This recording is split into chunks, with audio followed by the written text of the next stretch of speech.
dati, wala akong sports dati. Hindi kasi ako sporty. Pero, I used to go to the gym before. Tapos running, ganun, jogging. Pero, yun. Naging interested ako dito sa pickleball. Kasi nakakita ako ng mga nagpipickleball sa alaman.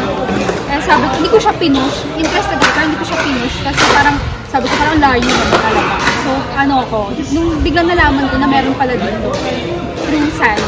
So, parang, dinaanan ko, nag-observe lang. Tapos nagapitan kami ni Mike. Tapos, inasaran na kami ng may paddle naman daw dito, ganyan. Tapos, practice kami. Tapos yun na, tuloy-tuloy na, balik ako ng balik. Kasi sobrang masaya lang. Tapos, yung DF Resort Pickleball Club kasi sobrang fun. Tapos, sobrang winelcome nila kami talaga dito sa club na to. Tapos, di nila pinafeel na baguhang kami, ganyan.